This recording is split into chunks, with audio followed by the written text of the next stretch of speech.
Let's go. So today we're talking about independent motherhood and digital nomad families. And I'm going to start talking about digital nomad families first. And when I finish with the topic of digital nomad families, then I'll start independent motherhood. Although they're kind of together, I decided to separate the slides to make things more clear. And we're going to do this for 30 minutes. And then after, please send in your questions through the chat or through the Q&A.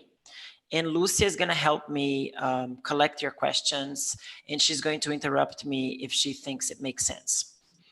So I wanted to start, I was doing a little research. And it's funny because every time I do these researches in digital nomad families in Google, I keep finding more and more digital nomad families and more quotes, and some of them talking about the advantages or disadvantages. So this guy, Dave Schools, I found his blog today and I thought it was really interesting. He used to be a digital nomad and then he decided to become a dad and settle when he was 28. And it was interesting to see some of his quotes. And I really like this one. Change brings discomfort. Discomfort leads to learning. Learning yields growth. Growth fosters success. So everybody has a different definition of success. For some people, success means money. For some people, success means being able to travel and have the freedom to choose your clients. Everybody has their own definition of success. But I really am aligned with his point of view. And I think that traveling creates a lot of discomfort. And that's what makes it more interesting in terms of growing. So there you have Ollie and I. This is when we arrived in Madrid to meet my family who was coming for us to do a road trip. That was lots of fun. And a lot of people say, Mari, how can you travel by yourself with him? So that's how we used to do until he was like 9-10 months old. Then he started getting too big and too heavy, and I just couldn't carry him like this anymore.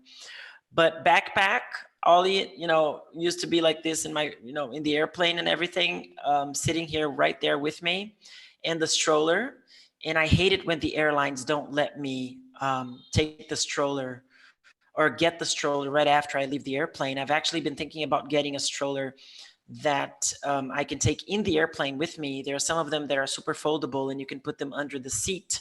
And if you want to be an independent mom, that's something that you'll probably need. So early retirement. This is what being a digital nomad means to me too. Not only growing and creating discomfort, but I feel retired. I've felt retired for 7 years.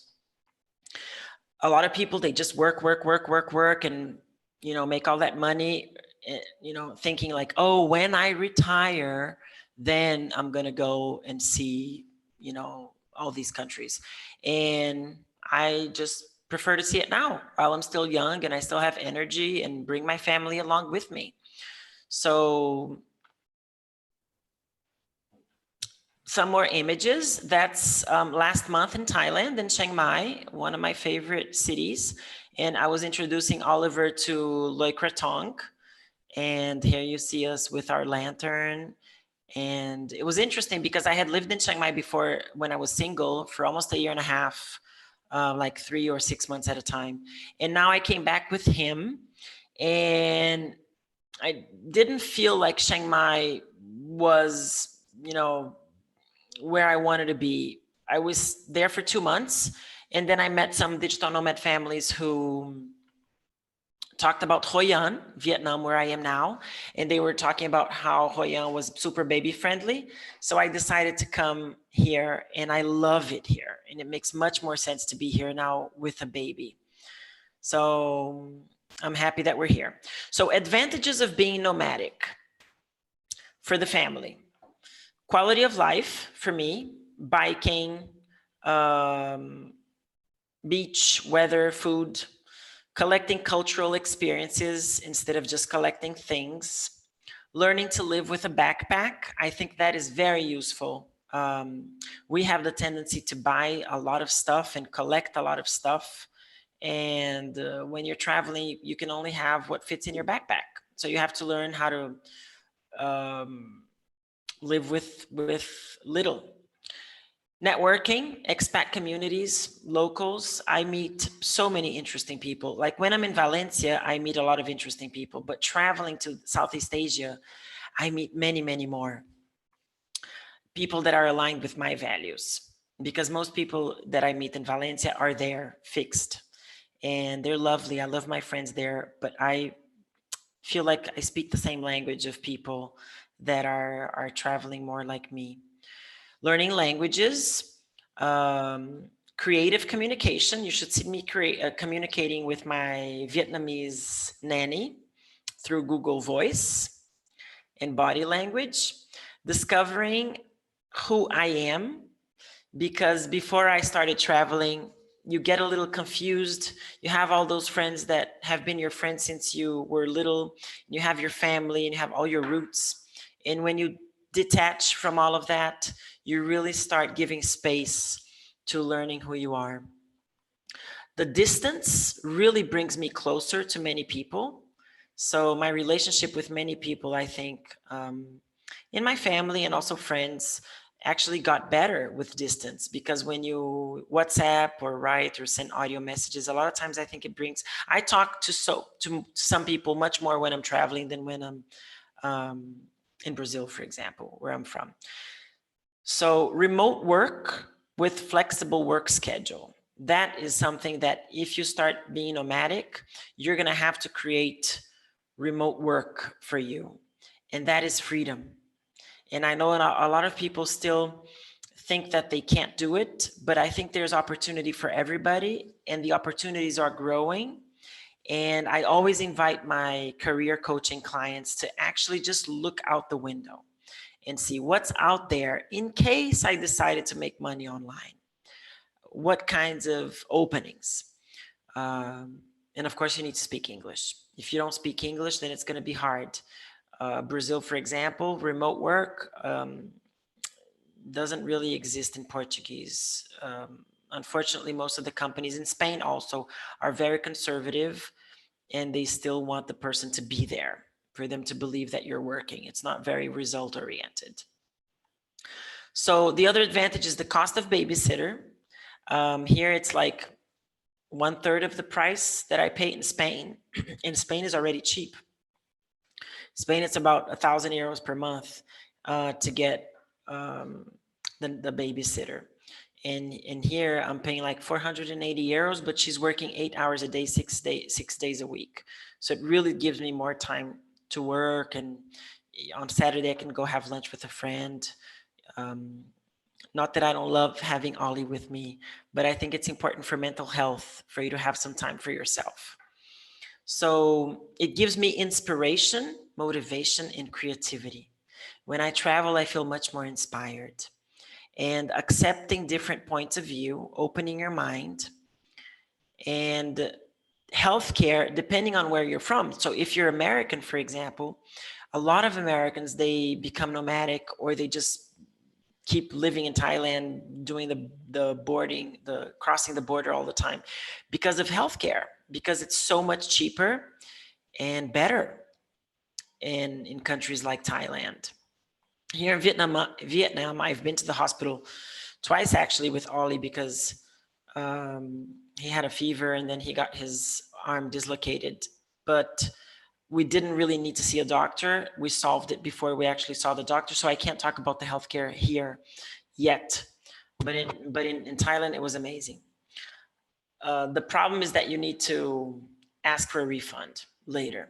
When I'm in Spain, I don't have to ask for a refund.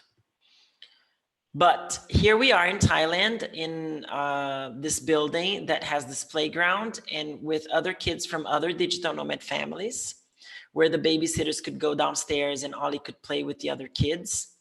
And this is a family here in Vietnam. And I met Hoang through a Facebook post when I was looking for a babysitter. And she recommended a friend of her mother's to be my babysitter. And that's the babysitter that we have now. Now I'm going to talk a little bit about the challenges of being nomadic. So too many choices. I think that's one of the hardest things when you become nomadic and you have all this freedom, is that you start having too many choices and you start spending a lot of energy and time thinking, where should I go? How long should I stay? Buying tickets, checking on the visa. That takes a lot of energy when you have too many choices. Right now, I'm considering, should I stay longer in Hoi An? Should I go back to Valencia? What's holding me back from staying here another 2 months? I love it here so much. I'm being so productive at work. Why not stay longer? So that kind of thing can be a challenge. And when you're home, you don't really have to decide that because you're home. So lack of deep community. When you're in one place, you develop these deeper relationships with the community. Here, because there's always people coming and going, you meet a bunch of people, but they're always, on the go. So sometimes I miss having that deeper community. And that's why I like to be in Valencia 6 months a year, at least, because then I create the deeper community relations while I'm there. I saw somebody saying that a challenge was not being able to garden. And I think it's an interesting, example, because when you're traveling, you can't really take care of the garden. These things that you need to be there, the whole year, taking care of your plants, seeing them grow and seeing those trees grow. That's the kind of thing that makes people want to stay in one place. So you just have to analyze to see how much you're going to miss your garden or your dog, right? Pets is another thing that you can't have when you decide to be nomadic. To keep or not to keep a base. I meet a lot of families that decided to just rent out their house completely. And I've met other families that decide to keep their houses. I personally prefer to keep my base. And what I do is I ask friends who are interested in renting rooms to take care of my place for me while I'm gone. And sometimes that works, sometimes it doesn't. And it's a question that's still in my mind. Should I keep doing that? Should I just not have a place and just rent short term, since it's so easy nowadays with platforms like Uniplaces that you can rent for a month, you can rent for 6 months, you can rent furnished places that are great. So it's getting easier and easier to not have a base. You, with 50, 60 euros per month, you can actually store all your stuff in a place very easily. So like I have my elliptical, I have, my books, I have all these toys back home. I could put all of that in a storage for 6 months a year and then get it when we're back and take it to the apartment that we rent. That would be an easy option. So lack of stability and financial security. That is something that is not necessarily true for everybody, but a lot of times when you're traveling and when you're focused on where to go, how long to stay, you don't focus as much as you would in your work. So it depends on who you are. Some people tell me that they produce more while they travel. I think I'm one of those people, depending on where I am. But of course, I like to move slowly. I like to stay at least 3 months in the same place. If I were to move every month, then it would be too crazy for me. So you just need to find your balance, right? And financial security, of course, as a business coach, I can tell you that my clients that have a corporate life make 5 times more money than my clients that are self-employed. Usually, of course, there are many self-employed people that make loads of money, but let's just talk about the majority of people. So I think the good question is, how can you make a balance? How can you maybe have a 10, 20-hour contract with a company and have individual clients on the side? For 7 years, I've been paying all my bills with individual clients who come to me through word of mouth. But I was blogging, I was podcasting, I was reminding people that I'm here. Now that I have a baby, I don't have a lot of time or energy to be blogging, podcasting. So the number of clients has reduced. And I have decided for the first time in 7 years to look for executive coaching agencies or executive coaching firms that I can partner with and have a 10 or 20 hour contract per week, just to make me feel more financially safe to have my second because I really want to get pregnant at the end of this year if possible. And I put this contract as something that I need to get before I get pregnant. So healthcare, again, depending on where you are. Mari, just a moment. I feel there is a noise going on during the presentation. I don't know if this is presenting for everybody. And I have tried on my devices to see if it's from here, but it's not from here. It comes from when you speak. Okay. I don't know if the other ones can hear this. She's saying the connection is very bad. Sarah is saying this. Okay. I don't know what to do. I'm in the Wi-Fi here. It's just a pity because maybe for YouTube it will not be, you know, a good recording. Yeah. It started all of a sudden some 5 minutes ago. Well, the only thing that I think I could try to do was to maybe go to my phone. Try that. But I think we're gonna have.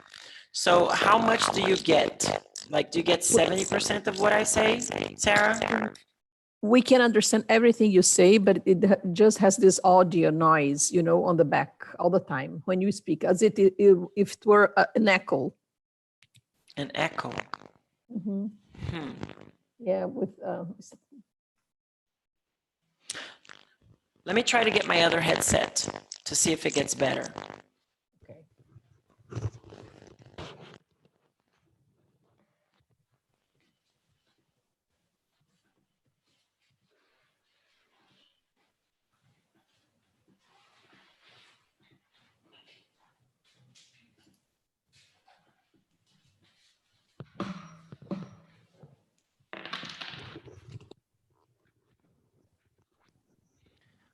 Right.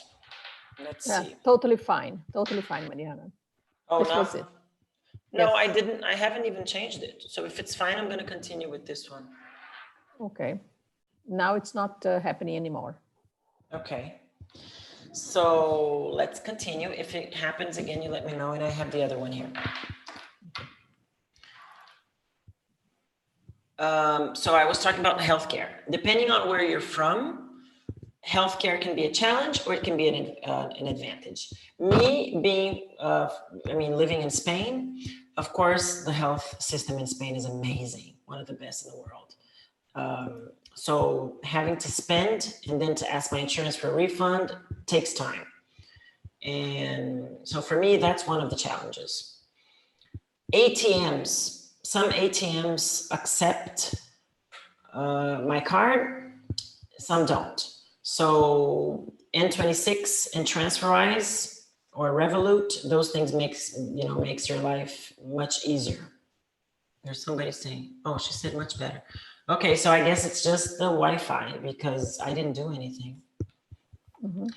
So working across time zones, that can be a challenge depending on the work contract that you have. If you're working with countries that you're going to have to work at night, you might need to change clients to get clients that are in an easier time zone for you. Communicating with locals, like I said, can be a challenge. I actually think it's fun, but I know people that don't want to live in countries where they don't speak the language because they feel that as a negative thing. Like Spain, like Valencia. A lot of people don't want to live in Valencia because Valencian people don't speak a lot of English.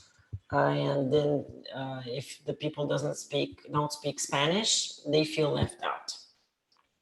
But Southeast Asia, usually the people can speak English. So I think it's easier. That's why maybe all the digital nomads prefer to be here. And the more options, the harder it is to settle, right? Being away from family is also a challenge for many people. Me now having a baby, I always feel like, oh my God, if he had his grandmother, have his aunt, his uncle. But my family comes and spends a lot of time with us. My mom came and stayed 3 months with us, and then she came back and stayed 2 months with us. My sister came during her vacation. My brother came. So it's nice that my family has this freedom to travel and come hang out with us. And I always spend at least 2 months a year in Brazil. So if you have the freedom to have your family come and go, it makes it much easier. The risk of needing family urgent support.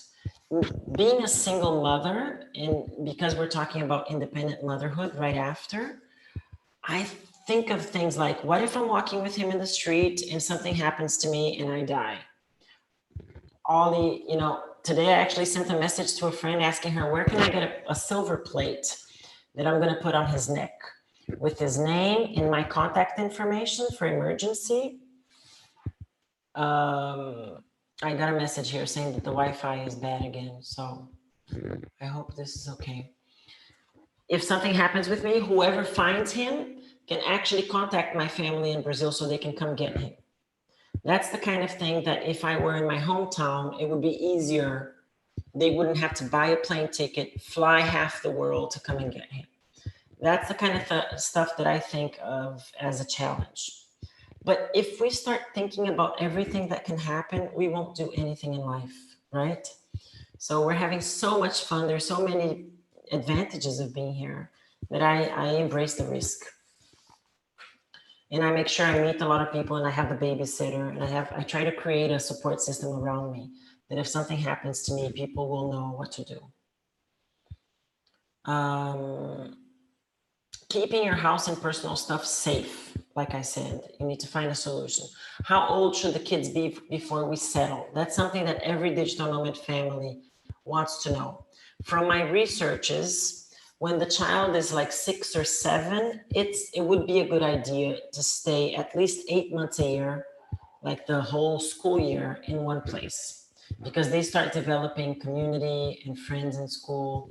And after they're 6 or 7, it's nice if you can stay 8 months in the same place and just travel 4, which is great, right? You have 4 months to think, like, where are we going to go? Where are we going to spend 4 months next year? So here's some more pictures. That's Amy, who was our babysitter in Thailand, on the left with Ollie, and he really loved her. I'm very lucky with babysitters. And this is Dao, our babysitter here in Vietnam, giving Ollie a bunch of sweet potatoes, and he eats a lot. And this is Ollie with me on the bike here in Hoi An. We were on our way to the beach. And this is just another digital nomad mother giving her testimonial. I'm going to skip this. And then I want to know if you have any questions about being a digital nomad family before I go into independent motherhood. I'm going to give you a minute just to make sure.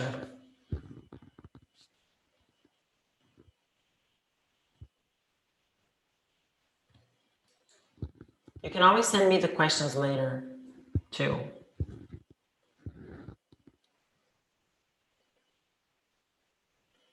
Okay, so I'm going to go into independent motherhood. So, advantages of being an independent mom. Freedom. I know many couples that feel imprisoned. If you have an amazing relationship, that's awesome. That's a dream come true. But if you don't want to leave that partner because of the kids. And you're stuck there for at least 18 years because you don't want to leave your kids. I know a lot of couples that have different nationalities. So if the dad is Spanish and the mother is English, and the dad is afraid that the mother is going to take the kids back to England. So I had the option, like I'm going to show you, of different dads, different nationalities, some of them close friends, some of them friends that I had just met. And when I told them about my desire of being a mom and that I had my eggs frozen and everything, that I was thinking about buying the sperm, they always told me if I would agree, on them being the father, because it's much harder for men, right? They don't have a belly. And I thought about it, and it made it very difficult for me because I had that choice. There were moments that I felt selfish of wanting to buy the sperm. But I kept thinking that if I accepted that donation and that tomorrow this father starts not giving me his signature for me to travel or telling me how he thinks I should raise my child, and we're not in a loving relationship, it would make things very hard. And I would feel imprisoned and I wouldn't be happy. And I think that if the mothers aren't happy, the kids aren't happy. So I thought that the best for my children was for me to be happy, because we wake up happy, we sleep happy, and I think that makes a big difference in the development of the child. And so freedom, I can decide where I want to live, I can decide how I want to raise him. And until I'm in a relationship again, based on love, that's going to be the way it is. And when I do meet somebody and I think that this somebody deserves to have space in my life and space in my child's life, who knows? Maybe they can develop an interesting bond, and maybe, Oliver can decide he wants to have a dad in the future. So another advantage is not having to guess if this person will be a dad or not. Because when you're deciding if you want to have a child with somebody, you know that somebody as a partner. You don't know that somebody as a father. A lot of times that somebody is a great partner, but he's not going to be such a great dad. I didn't have to go through that because it's just me. It will be fun to go meet all the biological siblings that Oliver has, and maybe the dad one day. Maybe we can take a sabbatical. I know that Oliver already has 5 brothers and 4 sisters, and I have not come out of the closet yet. So when you look at the sperm bank forum, every donor has its own forum, and all the parents who bought the sperm from that donor can come out of the closet and say, hi, this is my email. You can share a picture if you want. And if you guys ever want to meet, the siblings, the biological siblings can meet. I think that's going to be super fun to go and, if Oliver decides he wants to do it, I'm totally in. You can live your life fully and be more mature before motherhood. So freezing your eggs and having kids at age 42, like I did, means that I lived a full life of single life. I could do everything I wanted before I became a mother. I have friends that are in their 20s and are moms, and they were telling me that they feel a little depressed, and I can understand because they haven't done everything I did before. They haven't craved for being a mother for so long as I did. So that's one advantage. You can freeze your eggs early on and relax about it. So please, if you're in your 30s already, go ahead and freeze. Don't wait until you're 37, because the quality of those eggs drastically drops after you go into your 30s. 35, for example, they don't even allow you to donate your eggs anymore because they consider the quality is not good. So I was super lucky because I got my first egg extraction when I was 37, and the second when I was 39, and I could get pregnant immediately. But I know a lot of women who have to try 4 times and spend all their savings before they're successful. Another advantage is to be nomadic and have a great life for a little cost. That's something that comes with independent motherhood. If I were married, maybe my husband would have a fixed job and he wouldn't be able to travel. And I would feel bad to leave him at home by himself. So some more pictures here. That's me taking Oliver to Brazil for the first time when he was 5 months old. The family had already come to Valencia, but this is the first time I went to Brazil, and it was Carnival, so we had lots of fun. That's my sister and my niece, and so I can't wait to go to Brazil again now that he's bigger. And it's always interesting because it makes such a big difference since we go there just once a year. Challenges of being independent mom. Learning how to cope with physical and mental stress. So of course, it's just me. I can't even take a shower when it's just me and Ollie. I learned how to take a shower with him because it's the only way. So physically, we feel very tired. We don't sleep very well at night. You have to be breastfeeding or giving them milk bottles, and you feel the mental and physical stress. So that's a challenge, and you need to know how to, deal with that. Me being able to work really helps me mentally. And I haven't been able to do physical exercises like I used to, but I'm always trying. I bought the elliptical so I could do that at home. And like I'm biking to his daycare in Spain. So it's a 50-minute bike ride there. I bought a little car when he was a baby so I could attach him to the bike. So I'm always trying to create ways to do physical exercise while I'm with him. Of course, your love and your sex life are on hold for at least 3 years. There's no time. When you're single, I mean, do you really want to spend time and energy on Tinder when you have that little cute baby to look at? I don't. I feel like he's growing so fast. I want to spend all my free time just enjoying him and looking at him. And I don't want to spend time on Tinder or going out with guys that I don't know if it's going to be success or not. But now that he's like 17 months, I'm actually feeling okay. Maybe once a week on a Saturday, I could have a date. But like I said, I want to get pregnant again. And I know I want to give Oliver a brother or sister from the same biological father. So it would have to be a relationship where the guy is super open-minded. Or just short-term relationships, just for me to feel my woman side again, right?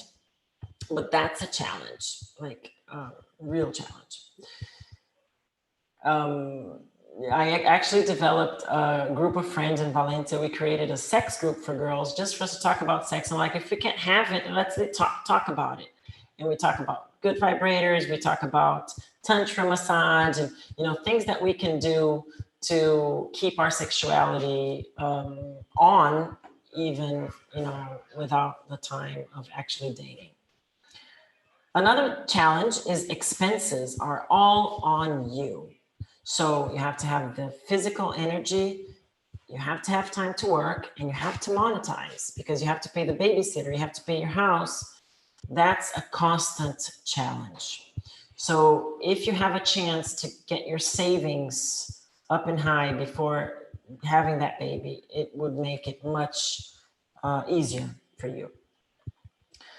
Traveling by bus, by train, by plane, on your own, carrying everything in your baby, oof, that's a big challenge. But you learn. And every trip that I do, I get better and better and better.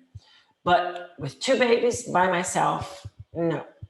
So if I decide to have another one, I am sure that my trips will become difficult unless I'm making more money to have a babysitter who can travel with me all the time. So that's something in my mind. If something happens to you, like I said, you need to have your child protected. Communicate with your child about his ancestry. So let's say you're buying sperm, like I bought the sperm.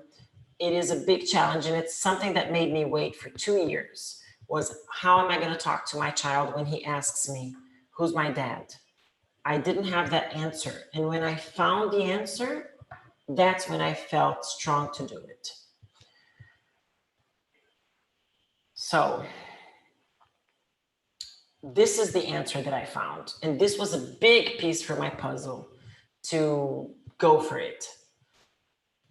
And, actually posted this on my social media today. When he asks me, like, who is my dad? I'm going to tell him, look, every family comes in a different form. And that's what makes the world so interesting. Some families have 2 moms, others have 1 dad, others have a mom and a dad, or no parents at all. When I decided I was ready to have our family, I was single.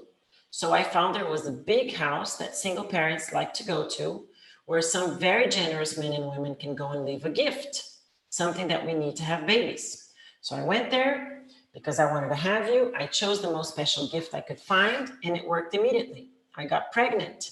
And we have to be very grateful and send good energy to these generous people, because if they didn't donate, we wouldn't have our families. So of course, when he gets bigger, I can call the house the sperm bank, and I can give different names.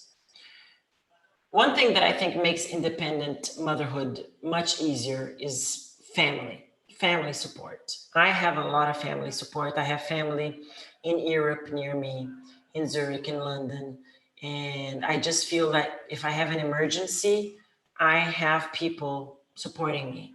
And that makes a big, big difference. I've seen independent women who didn't have family support, and then it makes it much, much harder. That's Ollie's first birthday in Valencia, and the whole family came, and it was amazing. So every day I thank my donor. Every day I call him James. I don't know his name, but my mother nicknamed him James. My mother's really funny, and she said, we need to have a name. We're not going to be calling this man a donor. So we called him James, and I thank James every day for being so generous. I actually have lots of pictures in James, and I'm going to frame it and put it on my wall before Ollie's like 2.5, because that's the age where kids actually start asking you. And when he asks me, Mom, who's my dad? I'm going to show him the picture and say, this is your dad. And maybe that's going to be enough for him. And, you know, the more he asks, the more I will give him.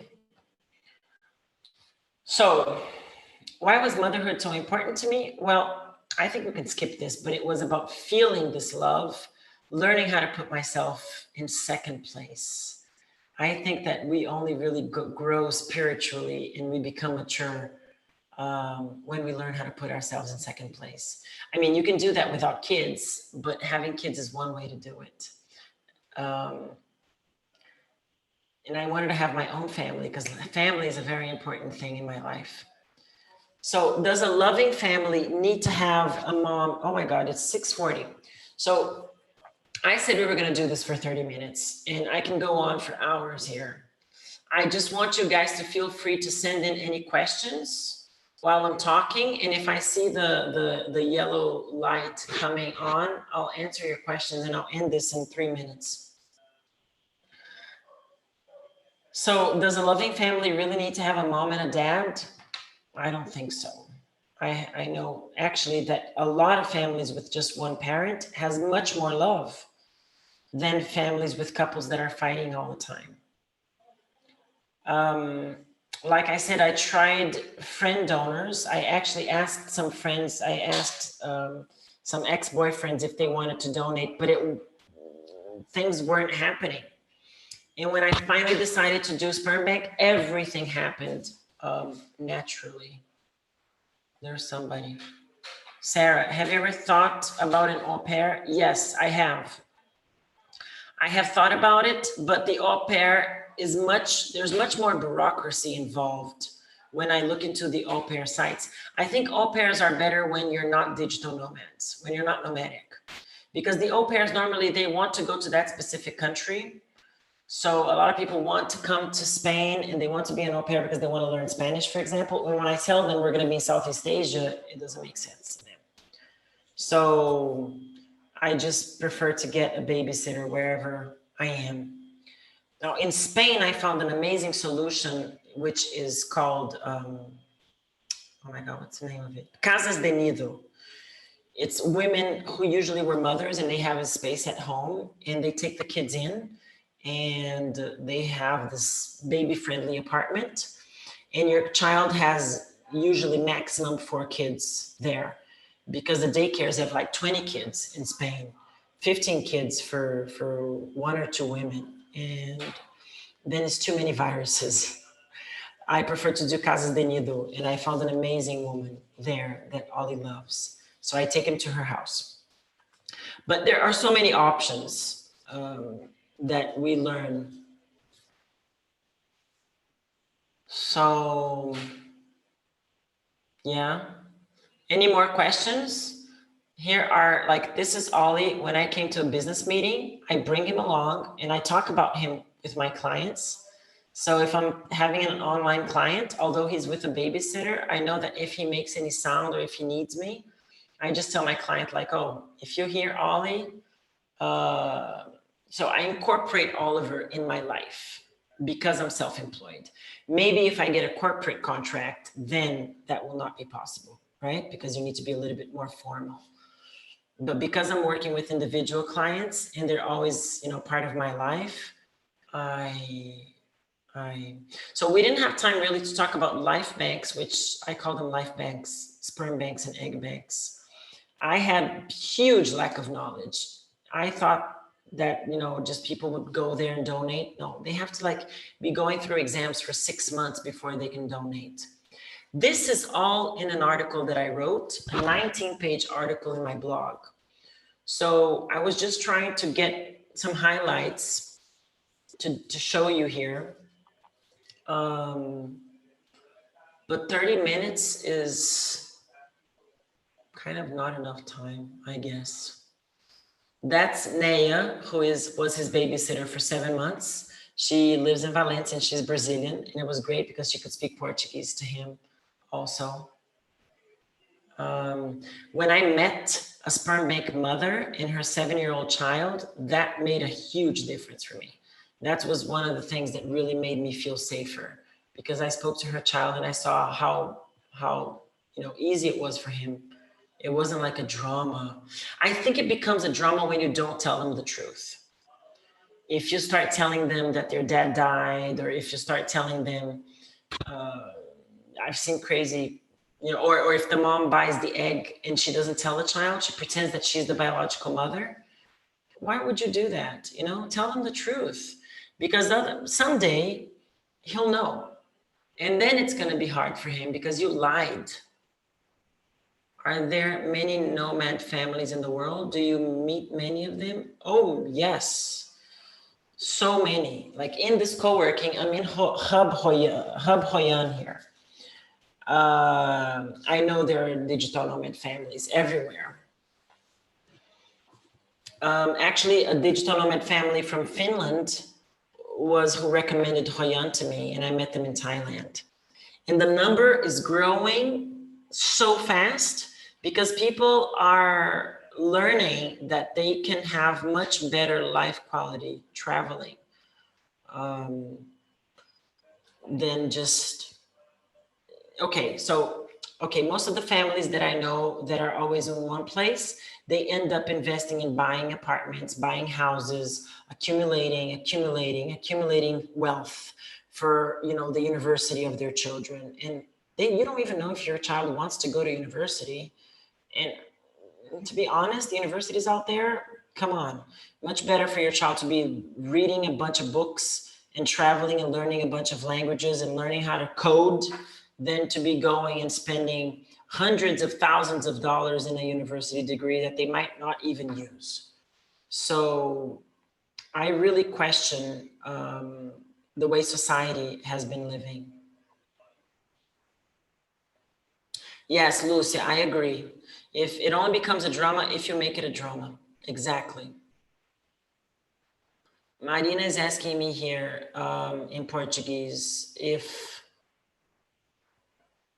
the children ask the mother in the future about not having a dad, putting the mother in a tough position, saying that she was guilty. So I dealt with this for a long time. And I learned after I started meeting the sperm bank children in Spain. I'm very lucky to be in Spain because that's one of the countries where they have more sperm bank kids. And I learned that it all depends on how the mother deals with this. If the mother is okay and she's like, this is not a big deal, there's so many families. What if your dad had died? And that's why you should buy a non-anonymous sperm, because you're giving them the option to go meet this father in the future if they want to. And I learned from many families that when the time comes and they can meet the dad, they don't even want to, because maybe they have a man in their life that became their dad and they just feel complete. Maybe I learned that maybe a lot of times they don't want to meet the dad until they are dads. And then they're curious about their ancestry and they go meet this man, but not like they're looking for a dad. It's just like they're curious to see if the person looks like them or hear about ancestry stories. So don't worry about that. If there's love and if there's transparency, your child is going to be okay. There are so many problems that are much bigger in a human's life than, having a sperm bank donor dad. Weren't you afraid to wait so long, even though with frozen eggs, I'm 35 and I froze my eggs 31? But yes, I was afraid. I was very afraid that it wasn't going to work. And I feel very lucky that it worked. And I know many women that wait until they're 40 to go look for eggs and they can't find any. So every woman, married or single, who wants to be a mother, when you turn 30, do yourself a favor and freeze. Because I see a lot of women that are in relationships when they're in their 30s, and the husband or the boyfriend keeps postponing. And when they're near 40, that boyfriend tells them that they decided they don't want to be a father. And it really crushes them. So be wise and freeze. You're going to spend in Brazil, in the clinic that I did, and I recommend my clinic to many people because it's an amazing clinic and it's much cheaper than North American or Australian clinics, for example. You will spend about 3,000 euros to freeze, and then you're going to spend maybe another 2,000 to unfreeze and put it in your belly. So let's say 5,000 euros for the whole thing. If it's a normal process, in the States, you pay 20, 30,000, I think. And then Sarah's asking, what made you choose Valencia as a base? If you have been to Valencia, you'll know. The more I travel, the more I love Valencia. Valencia has the biking everywhere. And it's not like here in Hoyan that you have to bike in the middle of the cars. You have a separate bike track in every street in Valencia with a little traffic light just for the bikes. You have the biggest park in Spain, 110 acres of park. I have the beach, 15-minute walk from my house. I have the biggest park, 15-minute walk from my house. I can take a plane in with 30 euros, I'm in Mallorca Island. I can take a plane in 40 euros, I'm in London visiting relatives. I can take a plane for 500 euros, I'm in the US visiting friends and family. For another 500 euros, I'm in Brazil, or another 500, it's the belly button of the world. It still has a decent, I pay 650 euros for my rent for a 3-bedroom in a great place in town, a block from the metro system, a block from amazing bus. I have bus, metro, tram. Public transportation is amazing. Quality of schools. I can do business with many European countries. Once you have the residency or the nationality, you can do business in Europe. So I wanted to give my kids the Spanish passport. And well, that's another issue though, because if I could give Ollie the Spanish passport because I'm Brazilian, but not all nationalities can do that. That's another separate story. I got a job after there. That's why I saw your webinar. Oh, go, Sarah. Go to Valencia. If you have a job offer, you won the lottery because the unemployment rate is big in Spain. And that's one thing I tell a lot of people, that don't come to Valencia if you don't have a job. So you're there. Sylvia is asking me, are there other cities apart from Valencia where you recommend for digital life? Yes, Hoyan, where I am right now. There's so many. Canada, I loved Canada. If you can go to Canada in the summer, Montreal, Vancouver, I loved it. Canadian people are the best. And they're very open for remote work.